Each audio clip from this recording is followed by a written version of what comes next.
Bonjour et bienvenue dans l'atelier pour une vidéo un petit peu différente aujourd'hui. Je ne vais pas vous montrer de machinage, mais je vais plutôt vous parler de ma Chaublin 53. Il y a de cela quelques semaines, j'ai eu des échanges de mails avec Pierre Declercq. Salut Pierre. Et Pierre m'avait donc contacté lorsqu'il m'a vu, je ne sais plus dans quelle vidéo c'était, faire le changement de tête pour mettre la tête rapide. Donc si vous voulez bien, j'avais filmé depuis le dessus l'intérieur de la tête lorsqu'on enlève cette partie. Et il m'avait dit, par rapport à ma Chaublin, parce qu'il a aussi une Chaublin 53, Pierre, la sienne avait beaucoup plus d'huile dans les gorges où il y a les goujons de fixation et surtout sur le roulement conique. C'était beaucoup plus imbibé d'huile. Donc il me demandait si j'avais pas un problème de lubrification de la tête, à savoir pas suffisamment de lubrification, ce qui pourrait être, dans le cas de la Chaublin 53, plus que problématique, puisque la lubrification se fait justement par un brouillard d'huile. Il y a un petit compresseur dans le bâti du pied qui envoie de l'air, qui va récupérer dans un petit bocal d'huile spécifique justement, donc ça passe là à travers, et on a ce brouillard d'huile qui se crée et qui rentre par l'arrière de la tête, justement pour venir lubrifier l'intérieur des roulements et tout le système interne. Cette lubrification, elle est en fait nécessaire parce que vu que la tête elle est mobile dans tous les sens, il n'y a pas de possibilité d'avoir un bain d'huile. Donc ça se lubrifie par brouillard. Et lorsqu'il m'a donc dit ça, tout d'un coup je me suis dit merde, ça serait quand même ennuyeux d'avoir un gros souci de roulement là dans la tête. Je suis donc parti pour faire les vérifications nécessaires sur la lubrification de ma Chaublin. Et au résultat final, non, j'avais suffisamment de compression d'air à l'arrière et le brouillard était donc bien présent. Donc je me suis arrêté là. Et puis après coup, j'ai eu justement quelques petits commentaires de trois personnes, là, Jean-Marie Kittel, Michel Dressman et LNX 2050. Vous m'avez tous posé la même question, qu'est-ce que c'est que ces fumées qu'on voit autour de la tête? Donc je me suis reposé deux, trois petites questions par rapport à ça. Je me suis dit, mais mince, est-ce que je pourrais avoir un conduit interne à l'arrière? Donc les conduits se font par des tubes en cuivre. Est-ce qu'il y en aurait un qui se serait déconnecté et puis j'aurais justement ce brouillard qui sortirait à l'extérieur de la tête et donc il ne lubrifierait pas suffisamment mes roulements puisque visiblement j'avais pas beaucoup d'huile. Donc lorsque je suis arrivé là à ce deuxième questionnement, je me suis rappelé qu'on m'avait communiqué en son temps lorsque j'avais donc acheté la Chaublin d'occasion. J'avais donc fait une petite restauration sommet, on va dire, changement de tous les bains d'huile, changement de la courroie moteur, changement de la courroie du compresseur. Et ces pièces, je les ai achetées donc à Bévillard, à la maison mère de chez Chaublin. Et là, une des personnes que j'ai eu de contact m'avait bien gentiment donné le numéro privé du portable du réparateur des Chaublin 53. Et quand je dis réparateur des Chaublin 53, c'est que ce monsieur, il a aujourd'hui 80 ans et qu'il est toujours en activité quelque part. Donc, il se déplace si jamais il y a une nécessité et autres. Il ne fait plus les grandes remises, comment est-ce qu'on peut dire, les grandes révisions qui sont un petit peu trop compliquées et trop lourdes, puisqu'il y a des choses à faire et principalement, j'imagine, à sortir la tête. Enfin, voilà, il y a des choses qui sont compliquées. Mais par contre, le petit entretien, il le fait toujours. Donc ce monsieur, je l'ai appelé pas plus tard qu'avant-hier. Il m'a bien gentiment répondu. Et je lui ai posé la question justement sur mon souci de lubrification. Alors il m'a donné les deux points principaux à vérifier. Et il m'a dit si ces deux points vous donnent une sortie du brouillard d'huile, vous pouvez dormir sur vos deux oreilles. Donc j'ai été quelque part rassuré parce que j'ai fait les deux points de vérification que je vais vous montrer d'ailleurs. Tout ceci pour dire que voilà, il m'a dit suivant certaines machines, vous avez effectivement plus du brouillard qui est visible que d'autres. Mais bon, si l'huile sort au bon endroit, c'est bon. Ça m'a donc rassuré. Je vous propose donc maintenant de venir un petit peu plus près. On va faire le tour de cette vieille Chaubeline. Allez, on se rapproche. Pour la petite histoire, lorsque j'ai donc réceptionné la machine, j'ai feuilleté un petit peu après la notice qui est tout en allemand, puisque j'ai été acheter celle-ci en Suisse allemande. Et sur la notice, en fait, on a donc le numéro de la machine et son année de fabrication, ainsi que son mois, à savoir mai 1966. Et le Marco, eh bien, il est né au mois de mai 1966. J'ai trouvé sympa, comme petit clin d'œil. Cette machine a le même âge que moi, 52 ans. J'ai trouvé par la suite sur le net la même notice, mais en français, sous forme PDF. Les PDF sont un petit peu dans le désordre, donc je l'ai imprimé. Ce qui est plus sympa d'avoir de toute façon la version papier sous les mains, lorsqu'on a besoin de se plonger à l'intérieur de celle-ci. Les caractéristiques, justement, peut-être en vitesse de la machine. Je vais peut-être pas toutes vous les lire, mais disons les plus importantes. On va dire qu'on a une table de 1100 par 255 mm. Les courses de la table, justement, sur le X, donc longitudinal, 700 mm. Un petit peu moins si on fait du fraisage en hélice, ce que je n'ai jamais essayé de faire. On a 550 dans ce cas-là. La course verticale du Z, 430. Et transversale du Y, 250. On a passablement l'ajustement de vitesse d'avance qui sont donc sélectionnables. Celle-ci, elle se manipule justement sur l'avant et l'arrière. Je vais vous montrer où ça se situe. De 12 à 1050 mm/min. Ça, c'est pour les longitudinales et transversales. Pour tout ce qui est vertical, donc mouvement du Z, de 6 à 500 mm/min. Et après, on a les déplacements rapides parce qu'on peut appuyer sur un bouton pour faire bouger la table beaucoup plus rapidement. Donc sur le X et le Y, c'est 3500 mm/min en appuyant le bouton et un peu moins verticalement, 1750. On a une broche donc en SA40. Et puis voilà, qu'est-ce qu'on a? On a un moteur de 4 chevaux et un autre d'1,5 cheval pour ce qui est déplacement de la table. Les vitesses de broche, là j'ai 18 vitesses qui vont de 38 tours minute à 1500.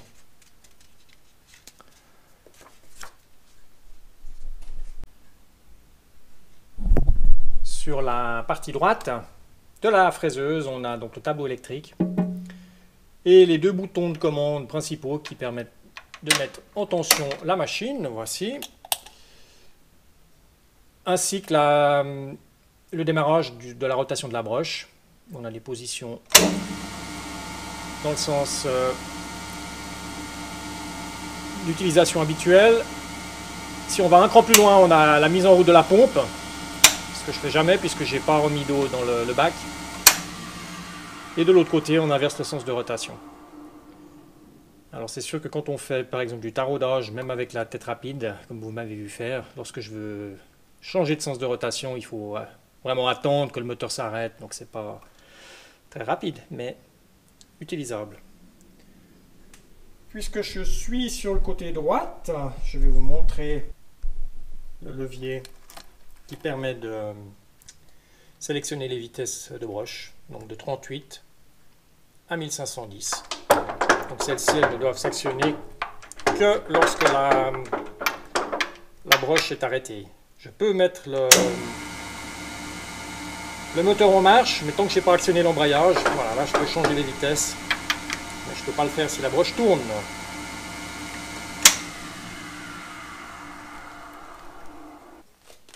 Nous voici sur la console. Le bouton vert, c'est donc celui qui permet de, lorsqu'on a actionné un levier, par exemple ici le levier du Z, la montée donc, d'avoir l'avance rapide. On a le levier du X ici, deux leviers en fait, et celui du Y.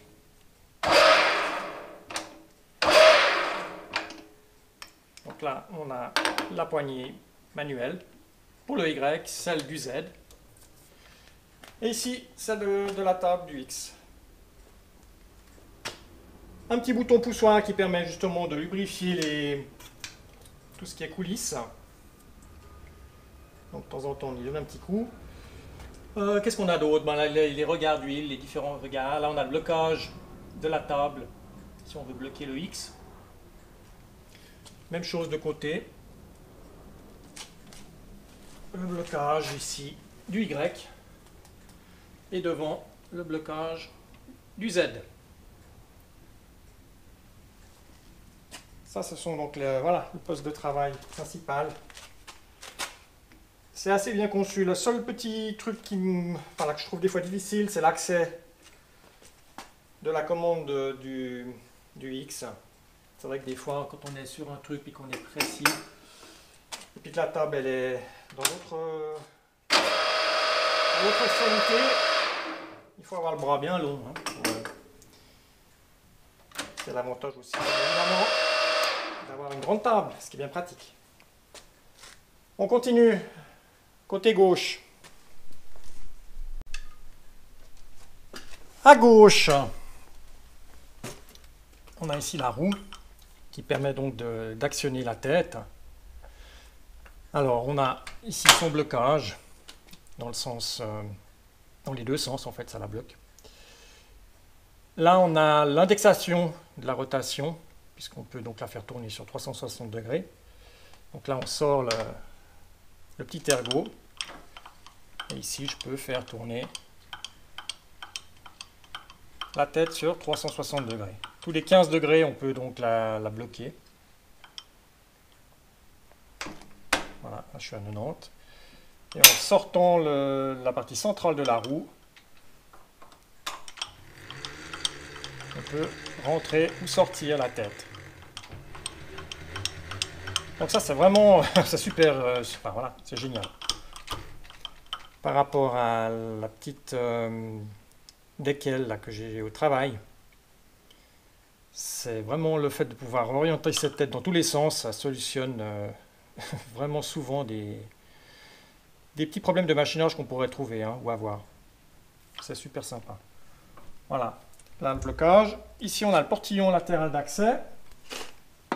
Et c'est là.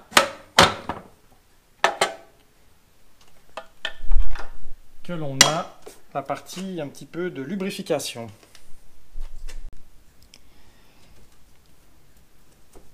Là, c'est le portillon donc d'accès à gauche. Ici, on voit le levier de l'embrayage. Donc là, c'est le démarrage et l'arrêt de la broche. Derrière, on a la poulie moteur. Ici, on a le petit réservoir d'huile. Et c'est justement dans celui-ci que l'on a l'huile spécifique pour la lubrification de la tête. Là, on a l'arrivée de l'air comprimé qui vient du petit compresseur qui est en dessous. Donc voilà, l'air comprimé arrive là-dedans. On a une petite cloche où on voit du goutte à goutte lorsqu'on met en rotation la broche. On doit avoir entre 30 et 70 gouttes minutes qui tombent ici. Et une goutte sur 10, d'après ce qui est dit dans la notice, une goutte sur 10 serait envoyée dans les conduits qui sortent ici, là derrière, et qui vont donc lubrifier et la tête et le... Qu'est-ce qu'on a devant là derrière? Oui, l'engrenage de la poulie du compresseur, voilà. Donc là, on a vraiment le niveau d'huile interne du petit récipient, et il ne faut jamais le laisser descendre en dessous du petit indicateur ici. Et c'est là au-dessus, on a différents réglages possibles. Donc là, on a une petite vis sur le dessus qui donne le réglage du goutte à goutte. Le réglage du goutte à goutte ici, et derrière le réglage du débit d'air. Une des premières vérifications, voilà, c'est déjà d'avoir ici son goutte à goutte. Une fois qu'on a vérifié ça, eh bien, il faut aller à l'arrière de la machine. Alors, on est donc à l'arrière. Ce que je remarque, c'est que je n'ai pas respecté les recommandations du positionnement de la machine par rapport à l'éloignement du mur. Et c'est vrai que lorsqu'on vient ici pour accéder à l'arrière, c'est un petit peu compliqué. Là, j'ai pas mis suffisamment.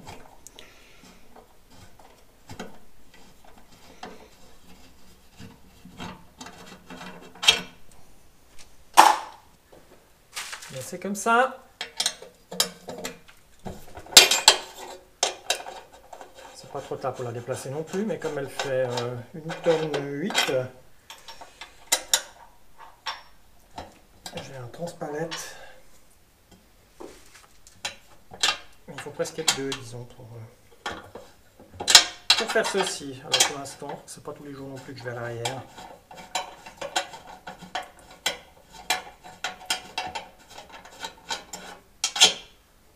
Voici.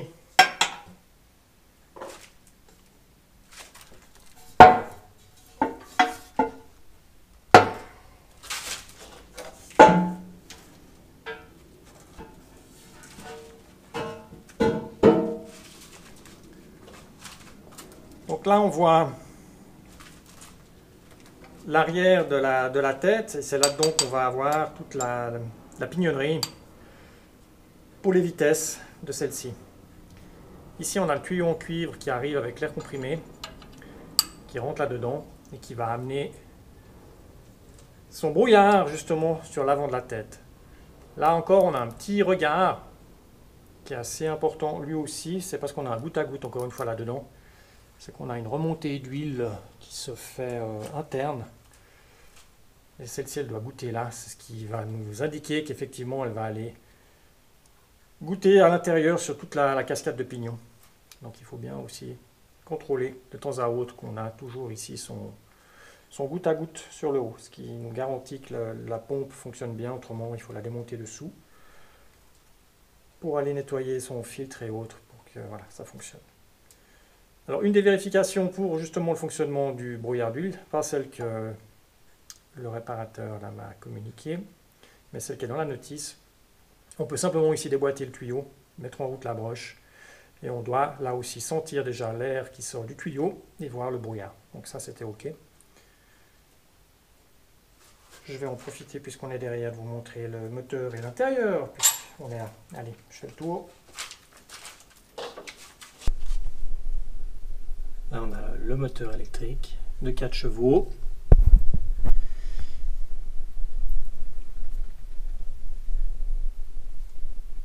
À droite, la pompe, ici. Et là, au bout, on a le petit compresseur. Donc là aussi, il y a de l'huile à mettre, il y a un niveau d'huile à respecter. Il y a un réglage sur celui-ci justement pour accentuer le débit d'air. Et voilà, les entrailles de la bête. Donc là, j'avais été nettoyer tout ça. C'est vrai qu'il y avait beaucoup d'huile qui était collée sur les parois et autres. Mais je pense que c'est pas non plus tous les jours qu'on va faire en sorte que ça soit beau et propre là-dedans. Mais j'avais donc dû sortir le moteur pour changer la courroie. J'en avais profité pour complètement dégraisser, démonter la pompe pour le bac d'eau. Et la même chose pour le petit compresseur. Je l'avais complètement démonté aussi pour le réviser. Là, vous y voyez pas la partie sombre au fond. C'est les 50 litres d'eau qu'on peut donc mettre pour avoir la lubrification. Là, les bacs sont vides justement puisque j'utilise mon petit brumisateur chinois. Ce qui m'évite d'avoir de l'eau qui croupit, vu que c'est pas tous les jours non plus qu'elle tourne.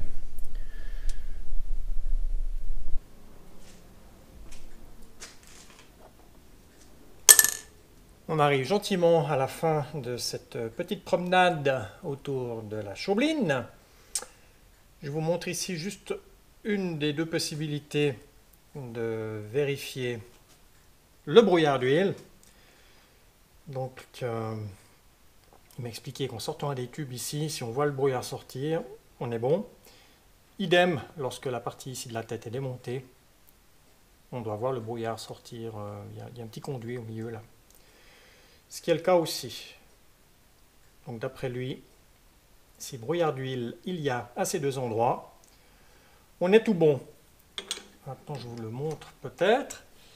La petite anecdote qu'il m'avait dite aussi au sujet justement de cette lubrification, c'est un tout petit peu ce qui avait signé le glas de la fabrication de ces Chaublines. Pour la simple et bonne raison que avec les nouvelles normes là, dans les années 70, 75, 75, pardon. Ils n'arrivaient pas à respecter justement celle-ci. Le brouillard qui sort ici puis qu'on respire, ben, forcément il n'est pas des meilleurs pour les petits poumons de l'opérateur. Donc ils avaient dû, enfin d'après lui, hein, c'était une des raisons de l'arrêt de la fabrication. Donc là j'ai ôté le bras. Lorsque je mets en fonction la broche sur sa vitesse la plus faible, 38 tours minutes, eh bien je dois voir le brouillard sortir par ici. D'ailleurs je l'entends, là on entend que ça souffle. Ouais.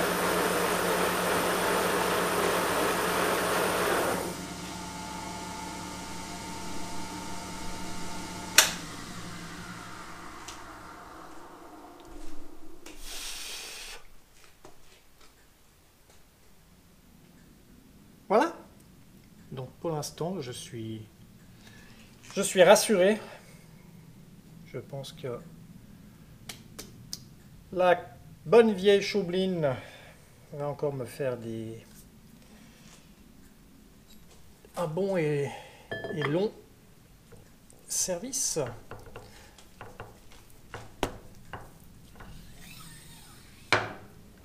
Voici.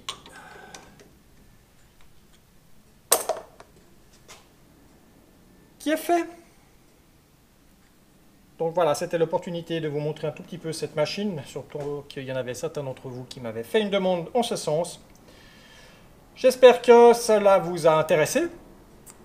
Je me réjouis de lire vos commentaires et je vous dis à bientôt pour un autre épisode. Salut!